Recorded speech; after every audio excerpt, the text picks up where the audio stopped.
Okay, kids, in this video, we are going to go over the skills that we talked about in topic 10.3. There's a video posted for that already, but this is related to the practice page that you may or may not have been given as homework, and this video is designed to help you understand how you can use rates to solve proportions.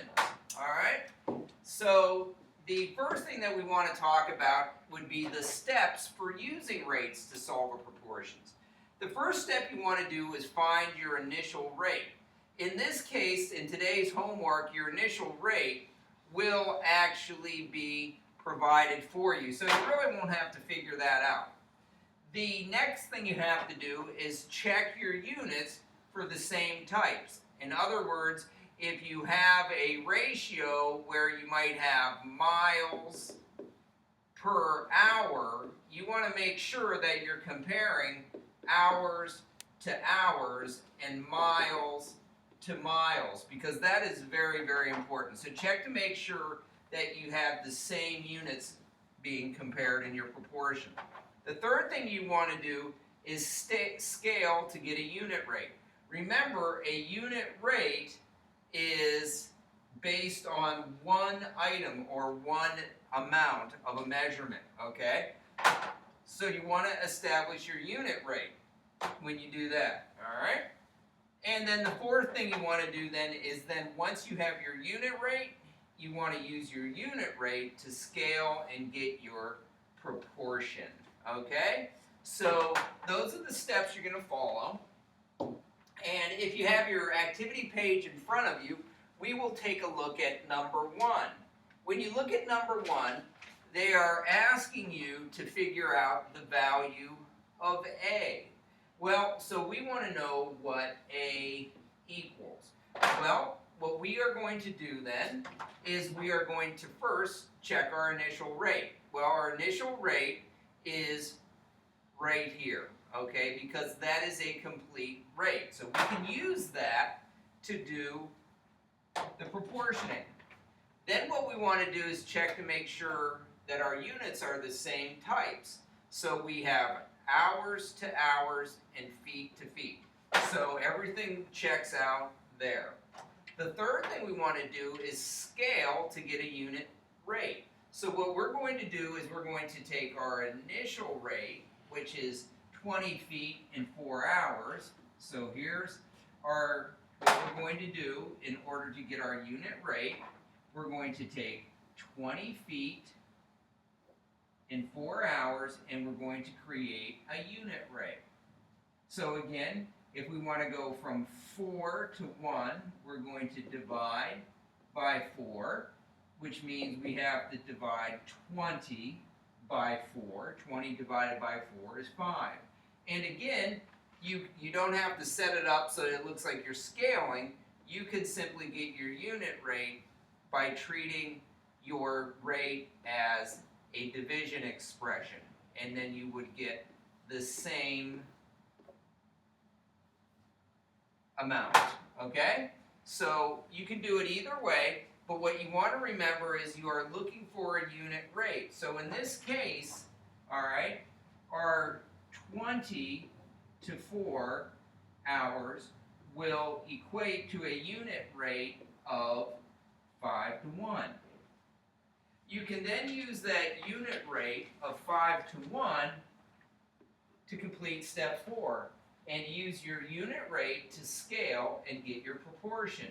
So this is where we find out what the value of A is. So I like to tell kids to then take and set up your unit rate, 5 to 1, and what you're trying to, the proportion you're trying to create, set it up on the other side. And remember, we want to find out what the value of A is. So in this case, you're going to multiply 1 times 6 to get 6, and then you're going to have to multiply 5 by 6 to get the value of A, which is 30. So A equals 30. Okay?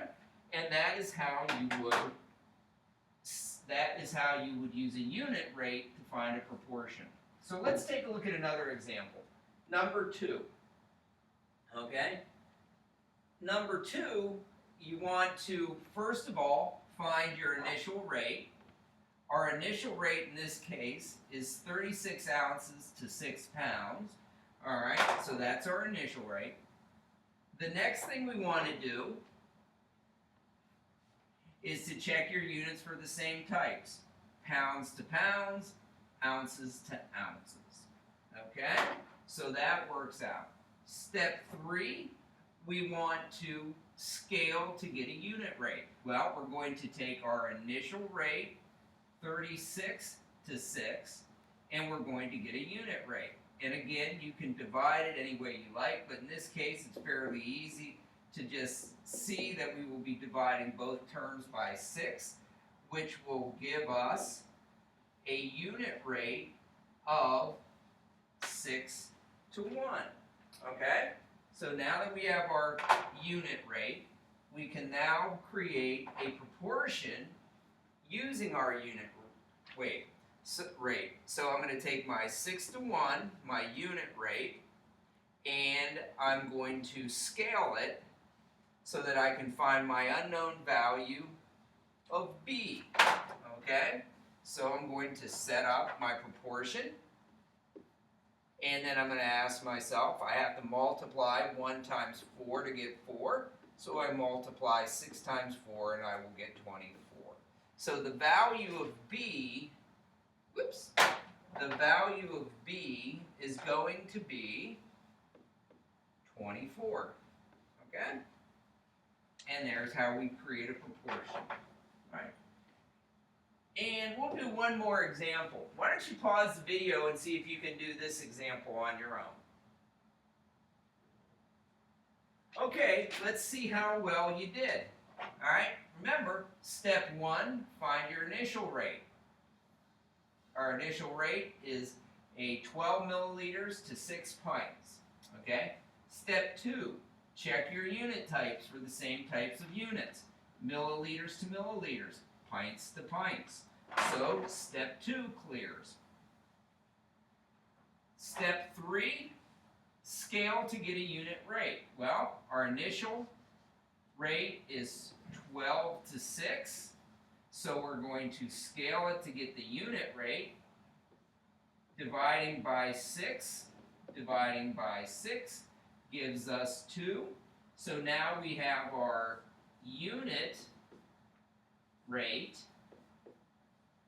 which we can then use to find our proportion.